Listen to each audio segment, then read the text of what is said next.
here's a shocker. I'm making a video after another Eagles loss. How many times have I done that since I've started this series? So the Eagles lose to the Packers 27-13 last night. And yet another nationally televised game so people can see how pathetic the Eagles are. They get to see what we have to see all season. Really ever since the bye week, I should say. The Eagles are a bad team right now. I mean, look, they're going to end the season either below or around 500, and that's basically what they are. And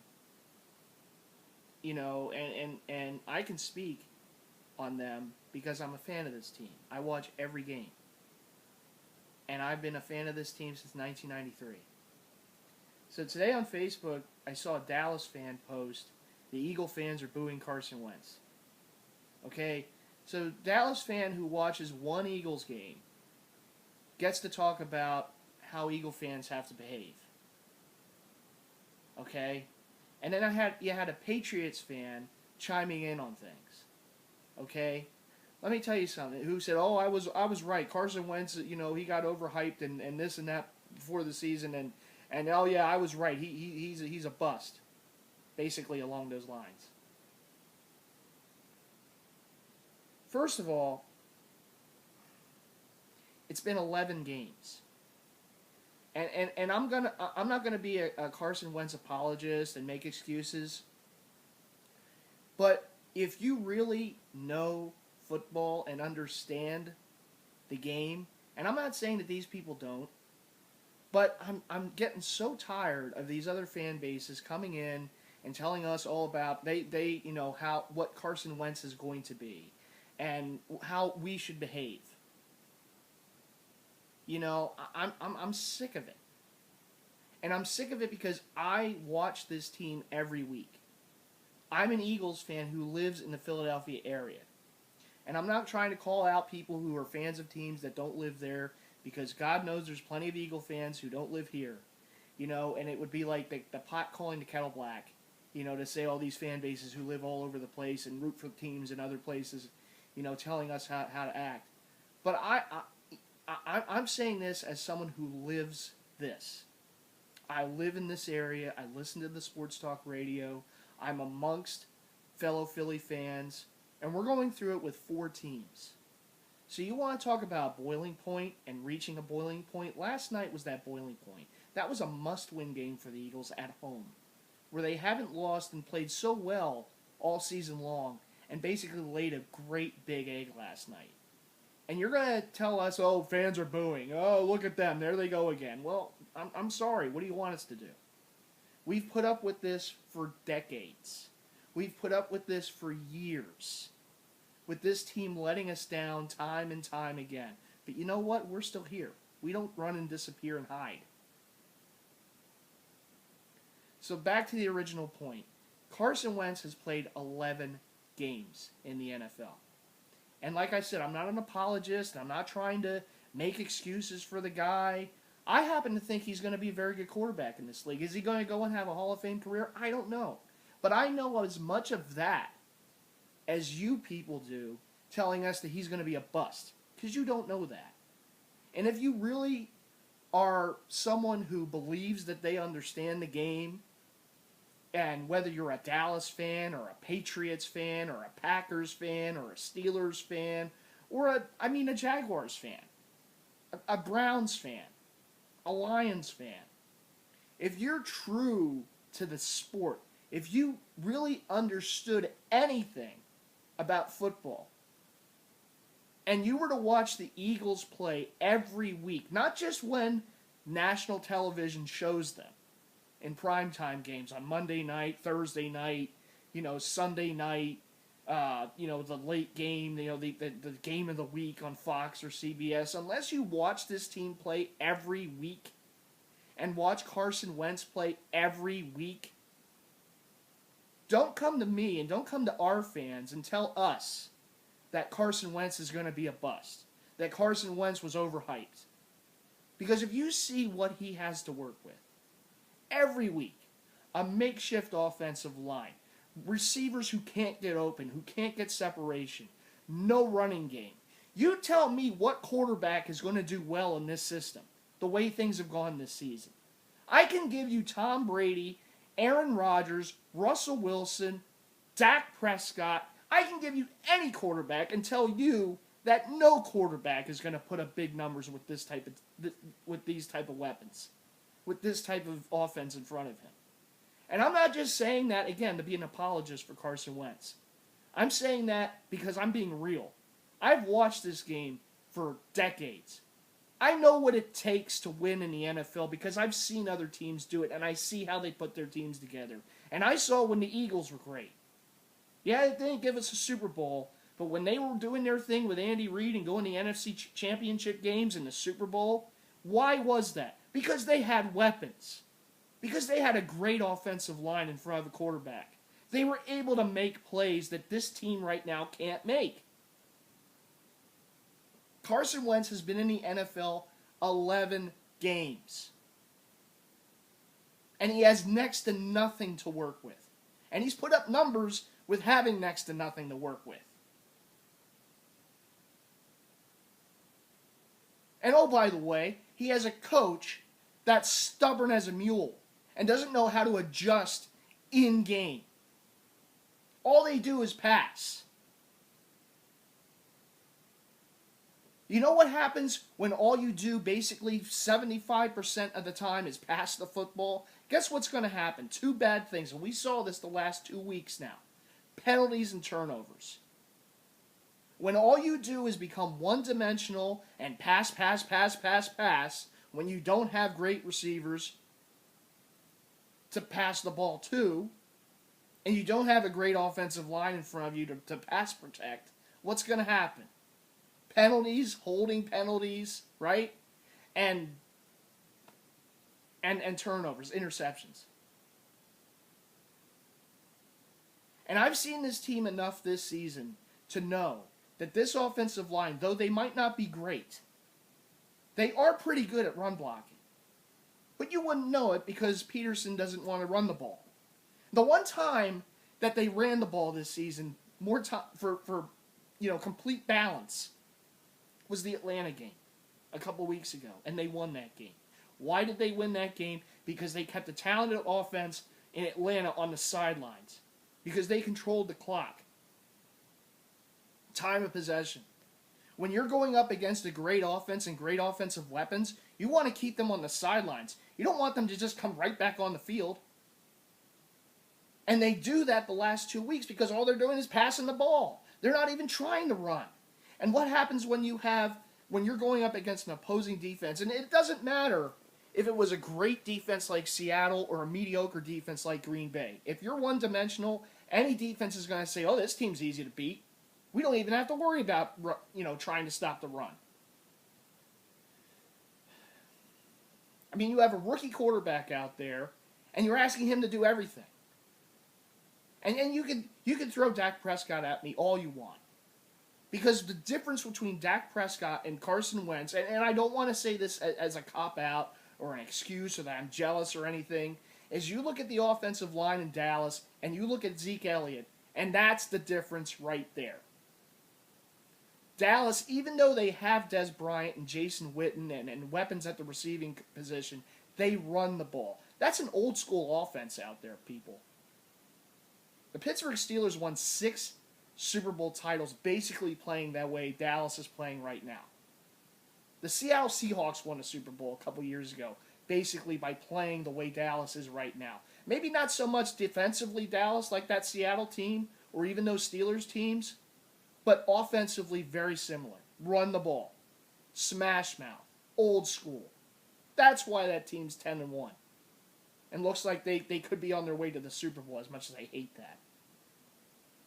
And I'm not saying that it's that simple, that that's all you have to do is run the ball, because you need to have the weapons. You need to have the great running back. Zeke Elliott's a great running back. I knew that when he was coming out of Ohio State. All those Dallas fans were upset, and don't tell me that they weren't. All these Dallas fans now trying to say, oh yeah, we always knew that was a great pick. Sure you did. You wanted Ramsey.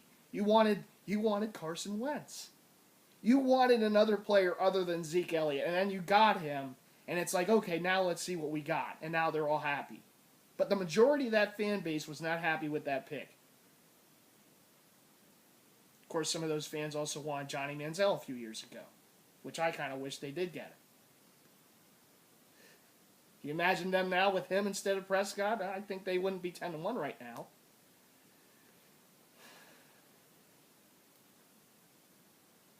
You know, and again, I'm not into TTC, and I'm not trying to call out other fan bases. But to me, it's laughable when you get these fan bases trying to talk about the Eagles and what you know, what Carson Wentz is going to be when you've watched him like 2 or 3 times this season, or on the highlights of whatever shows highlights. I watch this team every game. I watch every play. I live this. This is like it's like Clint Eastwood said in Gran Torino, "Get off my lawn." So worry about your own damn team. And I know this is what fans do. You know, when times are good for them, they love to go to the fan bases where we're in some struggle. You know, and here come all the trolls, and here come all the.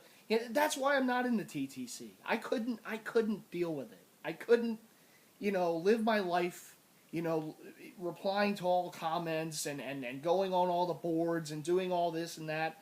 I got too many other things to do. I'm sorry. And I'm not hating on the TTC or calling people out. I watch some of those videos. They're humorous. You know, but as an Eagles fan, my team's not going to back me up more times than not. Okay? That's just not something that they do. So really, what do we have to talk about in the TTC? But I do. I mean, last week I watched a video that Philadelphia posted. She went to the Seahawk game, coming out of the Seahawk game, out of the stadium, and lamenting the loss and talking about it and whatnot. And on the video, I was reading the comments, and all it was all these freaking Dallas trolls who were nowhere to be found last season when their team was losing. And I give credit to the ones that had been there and, you know, make their videos and, you know, even in good times and bad, because that's what you should do. If you're a fan and you're making these videos on YouTube, you know, it's easy to make the videos. It's easy to talk about the team when they're winning. But do it when they're losing, too. I give a lot of credit to those fans. I do, even the Dallas fans. It's hard for me to admit that, but I give them credit, too. The ones that have been there, the ones that have made their videos through tough years like last year. You know, they have a right to be there for the good times, too. But you get all these people who just come out of the frickin' woodwork and the hashtags like 9-1, 10-1, and, oh, look at you guys suck. We're going to win the Super Bowl, blah, blah, blah. Where the hell were all you trolls last season? Where were you? You weren't posting on people's videos, talking about how great you are. And now all of a sudden, here they are. That's the way it is. Typical Dallas trolls, this is why they're hated. This is why we, you know, the Eagles can say all they want that their rivalry is the Giants. To me, it will always be Dallas. And part of the reason is because of their fans, because they're intolerable. They're there when the good times are there, and they're not there when there's no good times to be had. They masquerade as fans of other teams. Patriots fans. Broncos fans. Whatever team's winning that year, they'll go put the gear on and put their Dallas stuff in the closet, only to be taken out when they're winning again. I'm not saying all their fans do that. I know there's lots of loyal Dallas fans out there, and I'm not calling you guys out, but those trolls out there, they make it look bad for all of you. And I sure as hell don't want to see them put on an Eagles hat when times are good for the Eagles. I'll tell you that right now. All those people that are all busting chops of us right now, all big-time Dallas fans, this, that, I've always been there. Oh, yeah. When times get tough for you guys again and times are good for the Eagles again, you better never don this symbol. Because we know who you people are, and we will call you out.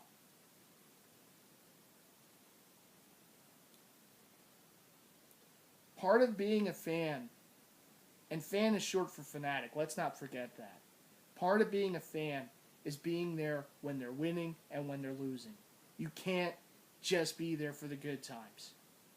I make these videos. I've been making this season of the fan series now 3 seasons. All 3 seasons, this team hasn't made the playoffs, but you see me after every game.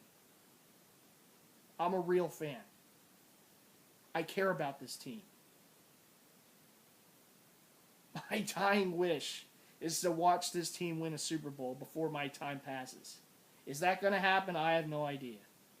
I mean, you have fans of teams that have come and gone, never to see their team win a championship. Cubs fans, Red Sox fans before they won. How many other fan bases of teams that have been long, going through it. And I hope to God someday to watch this team win a Super Bowl. It's my dream, as far as being a fan. Obviously, life dreams are different. But my dream of being a fan of this team since 1993 is to watch them win a Super Bowl because I've earned it. And Eagle fans have earned it. And I don't make the videos where I'm going on big-time rants or throwing things or getting all upset, and maybe that gets more views. I don't know. I get more views after losses than wins, I'll tell you that. Misery loves company, right?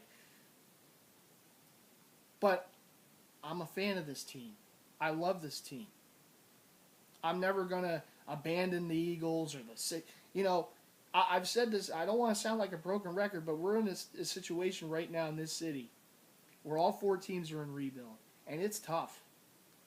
Watching all these other teams and all these other cities have fun and celebrate things and have teams that they know they're going to be in the hunt year after year, and we're going through rebuild. It's rebuild hell. I mean, it hasn't been as bad around here, I heard, since the early 70s with these teams. All 4 combined right at the same time. And it's tough. Speaking as an Eagles fan, the thing that bothers me the most, and you talk about why our fans boo, why our fans are always on the team and on the players and on the coaching staff, because we see what has to be done to win, and they just don't do it. The latter years of Andy Reid and Chip Kelly, through the Chip Kelly years and now Doug Peterson, there's a theme. And that's not being able to make adjustments in game. Because it's like these coaches are just, they invented the game. They know more than anyone. What adjustment? Why should I adjust? Chip Kelly's one of his biggest failures as a head coach, and you guys are seeing that in San Francisco now. One of his biggest failures is he doesn't adjust because he's the smartest man in the room. And we had to put up with that for 3 years. Sure, the first year they won the division, they made the playoffs, they lost at home to the Saints. First time the Saints ever won a road playoff game. So okay, we gave him some rope. But those last 2 years, particularly last season, you gotta be kidding me. And you know what? The same theory is true for Doug Peterson as it is for Carson Wentz. It's 11 games. Okay, it's a small sampling. And I get that. But at the same time, the problem that Doug Peterson is having right now is the problems that Chip Kelly had, is the problems that Andy Reid had for some of those seasons. Look, they had some great seasons under Andy Reid. And I'm thankful for that. I know a lot of fans love to jump down Andy Reid's throat and criticize him for all sorts of things, but you know what? They did turn things around during his time here from where they were. They gave us great seasons, but Andy couldn't adjust during games. And sometimes it was masked because the defense played really well, or maybe it was the season when they had T.O. and everything was going right for the most part. But Andy never could adjust during games. He was not good at in-game adjusting. Chip Kelly was horrible at it. And so far in 11 games, you're seeing Doug Peterson, the same problems. In-game adjustment, that's so key. Look at the great coaches. Look at the great teams. They know how to do it. Doug Peterson, so far, it's like it's the same problems that we're facing right now that we've been facing for the previous how many years. An older gentleman called one of the sports radio, local sports talk radio last week, and he brought up a great point. How many of the great coaches that you see with a sheet in front of their face the whole game? Because they understand they don't need a sheet. It distracts them from the game. When you're looking down at a chart the whole time to see what other play to call, you're not looking at what's going on the field. I'm not saying that Doug Peterson or all these coaches that have that big, looks like a menu in front of their face, that isn't really aware of what's going on the field. But sometimes it feels that way.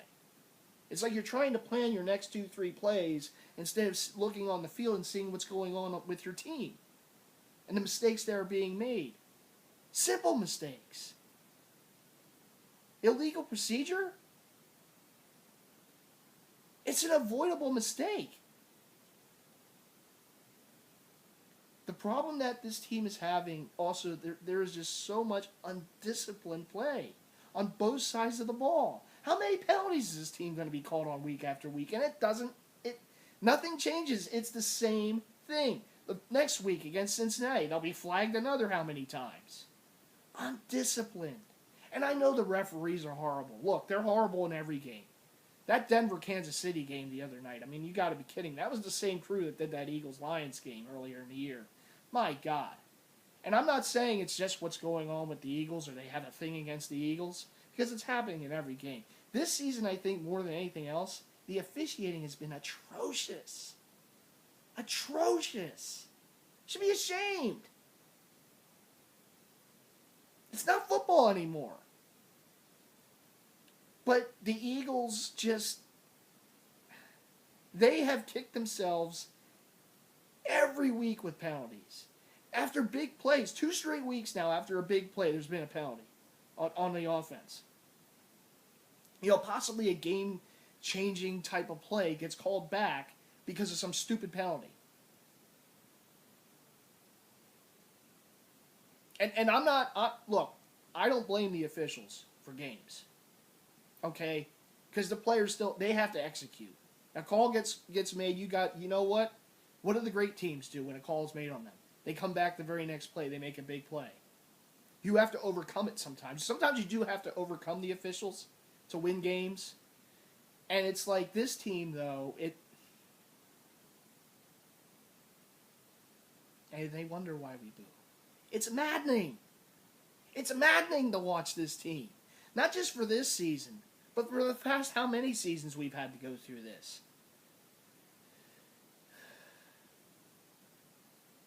The fans booed, rightfully or wrongfully so. They're booing the play calling. I think Carson Wentz is still getting a lot of rope here.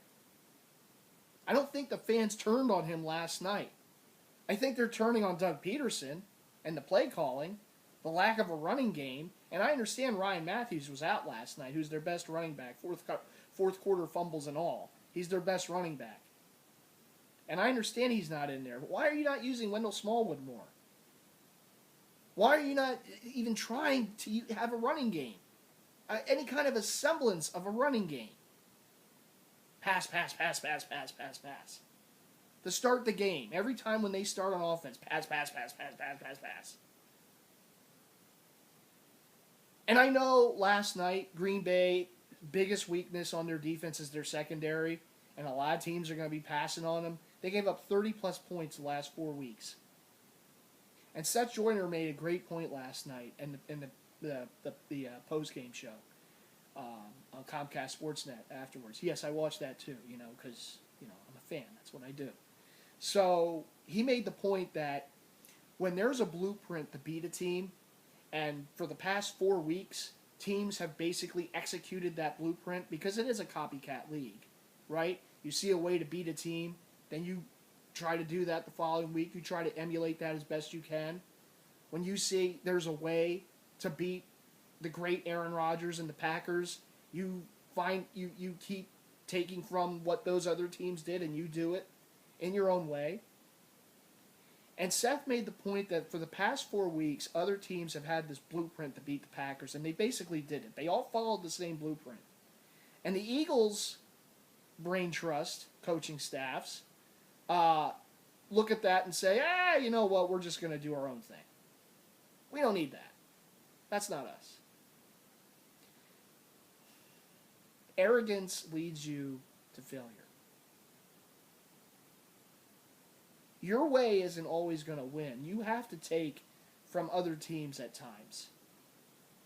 And if there's a way, if there's an Achilles heel on an opponent that you're playing that week, and this opponent comes in a wounded duck, basically with their season on the line, just like you, although the difference is you're playing at home, and you see how this team has lost games the last 4 weeks and what other teams have done to them the last 4 weeks to beat them, and to beat them handily at times, and you don't do that, you just say, oh, well, we're just going to, we're good, we don't need that, we're good.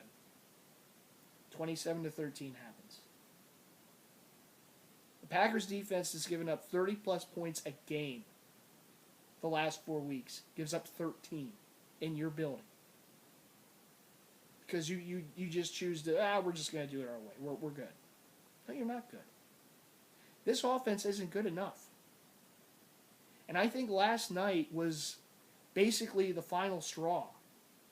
Basically, Nelson Aguilar is, using a hockey term, a healthy scratch last night. Now, there wasn't a lot of drops last night because he was on the sideline. I get that. But that falls back on poor drafting.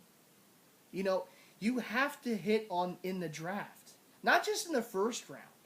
In the later round, too. Teams that win, the teams that are winning right now, look how many players they have that they drafted to have the success they're having right now. The Eagles, it's like they haven't drafted a wide receiver worth being an NFL wide receiver since Jackson and Macklin. They haven't drafted corner, and we'll see about Jordan Mills, but they haven't drafted cornerbacks since Lito Shepherd and Sheldon Brown. Linebackers? I mean, Jordan Hicks, it seems like they hit on. Late, third round pick. That was a good pick. What other linebackers have they ever drafted in recent years?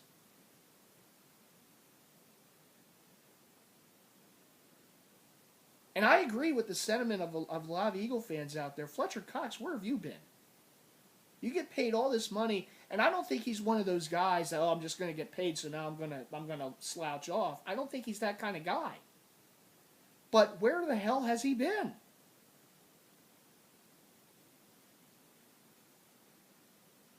I know Benny Logan was out for a few games with an injury, but Fletcher, buddy, if you're making all this money to do your job, do your damn job. Play like you're being paid to play.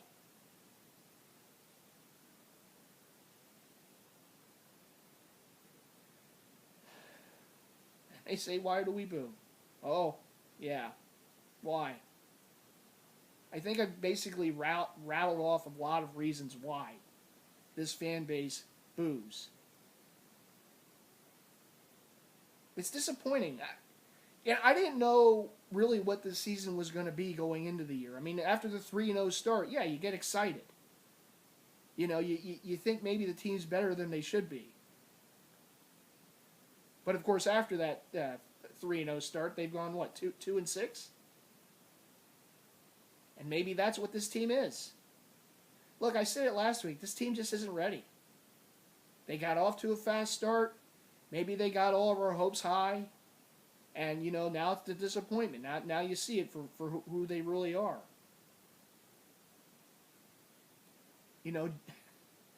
Talk about Doug Peters and Jim Schwartz.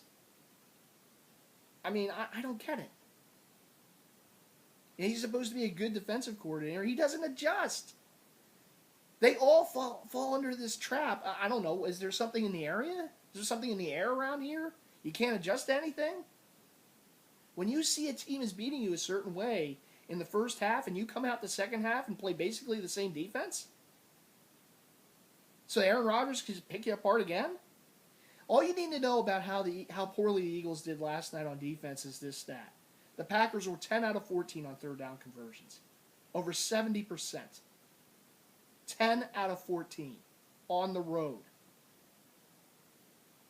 And I know Rodgers has that fastball, and I know he gets rid of the ball quick. But you got to make adjustments on defense.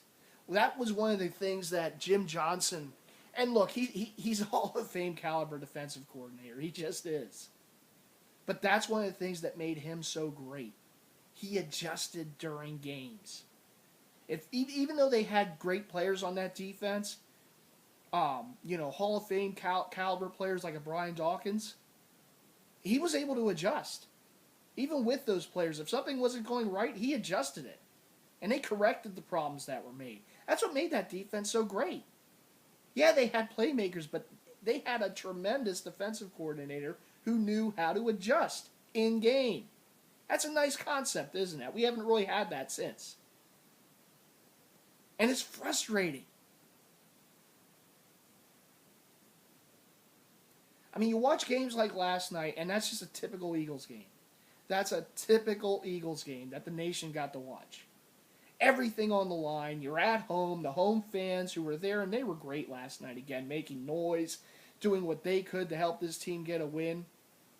And the team just is flat for the most part. Defense. Packers get the ball first, go right down the field, score a touchdown. Offense answers it, and defense gives it up on the next drive. Packers had drives of over 10 plays, time after time again. And the offense is just one-dimensional. Pass, pass, pass, pass, pass. Penalty, penalty, penalty. Turnover. Yeah, I mean, Carson hasn't played well the last few weeks. I'm not taking him off the hook. But we have to remember, and I don't want to use this excuse very often, he's a rookie who doesn't have a lot of weapons to throw to. And lost one of his best weapons last night when Matthews went down with the injury. I love the fan bases. Well, Tom Brady didn't have anything. Oh, yeah? I'll take the receivers that Tom Brady had his rookie year over this receiving core 10 out of 10 times. I'll take Troy Brown and Givens and company over what we have here. Because you know what? Those guys caught the damn ball. All right?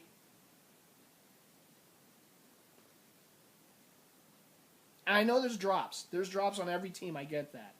But this team takes drops to an art form. Maybe not last night so much. But all these other games and big moments, Butterfingers.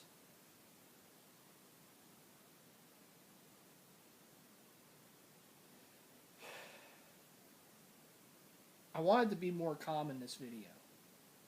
And the more I think about what this team has done since the bye week, the more upset I get.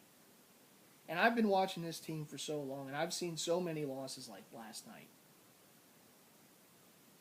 And it annoys me because it's the same reasons. And it doesn't matter who the coaches are or who the players are. It's the same reasons. No in-game adjustments. When times are going bad, why are you not changing anything? It's like you're on autopilot the whole game.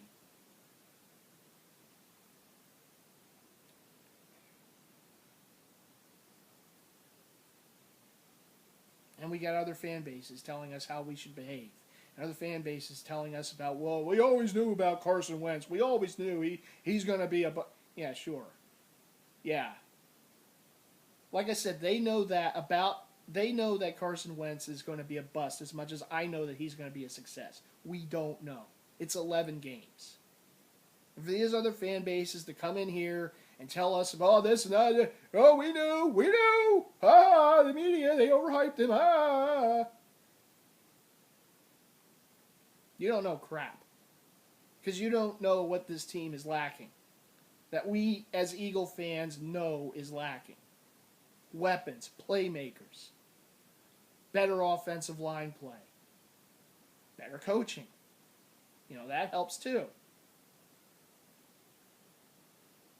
And again, I'm not telling you he's gonna have a bust at Canton, but they got to give him help. I do think he's going to be a very good quarterback in this league. I think he's already proved it. For everyone saying, "Oh, he look at him. Yeah, look at him. Look what he has."